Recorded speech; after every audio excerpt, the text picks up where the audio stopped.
Welcome to Strong in the Broken Places. My name is Jeffrey Reuter. We're doing a series on the 12 Spies.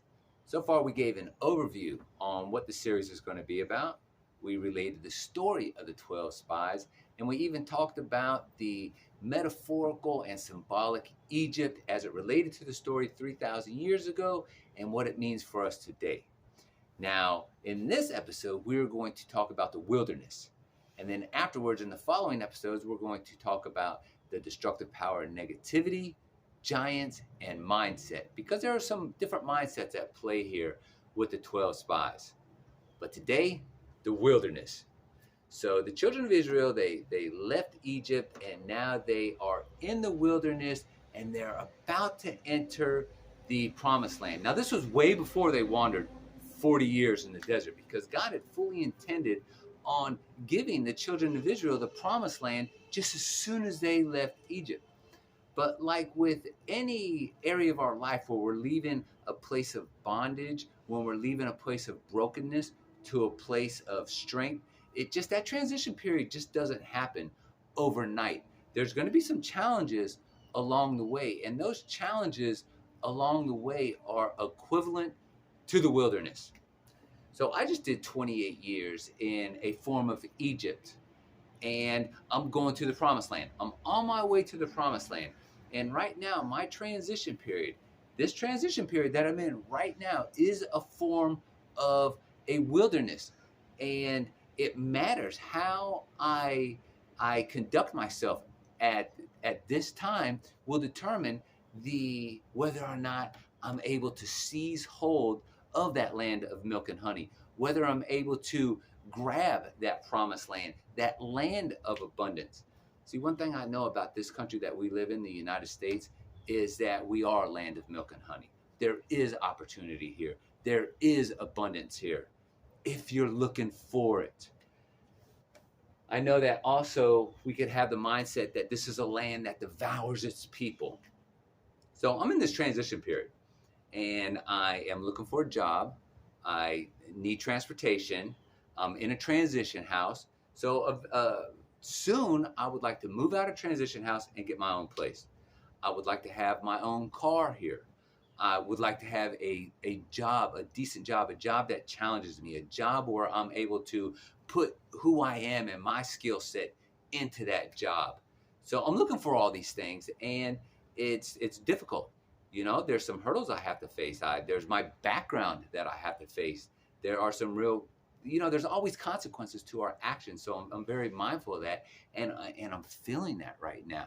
So I'm in a form of wilderness, and I'm in this job search, riding my bicycle around Tampa, looking for specific jobs, and I see abundance everywhere around me.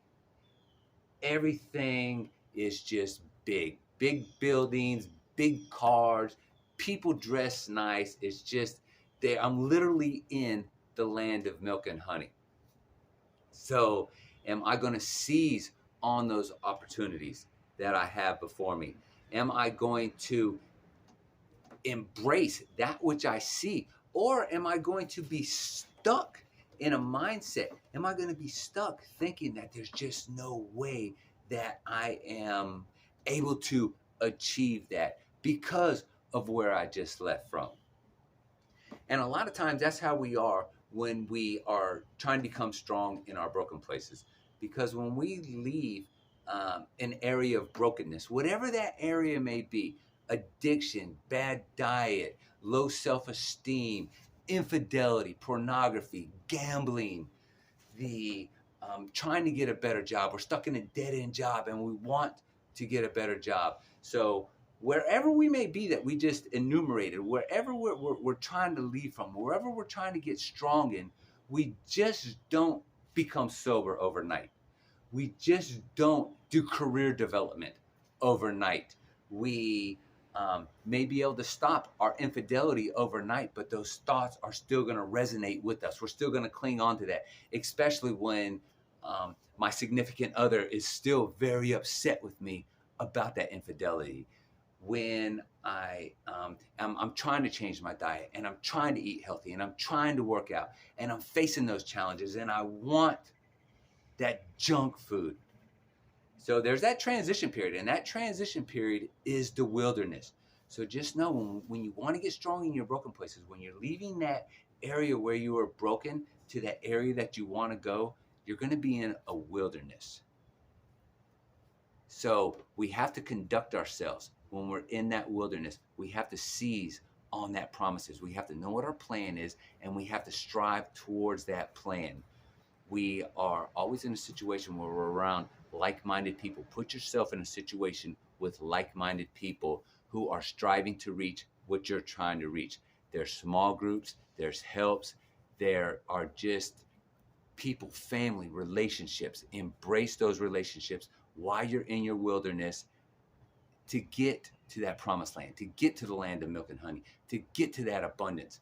And then once you arrive, you reach back and you give your helping hand to somebody who was just in that situation where you were just at. And together we can do this. Together we can make it through this wilderness. We can leave our Egypt, pass through this wilderness, and reach the promised land. So that's essential. When we're in the wilderness, it's essential just to keep moving forward and not back. If you like what we're doing here, then like us, subscribe, and share it with a friend. And tomorrow, we're going to get into the destructive power of negativity. See you later.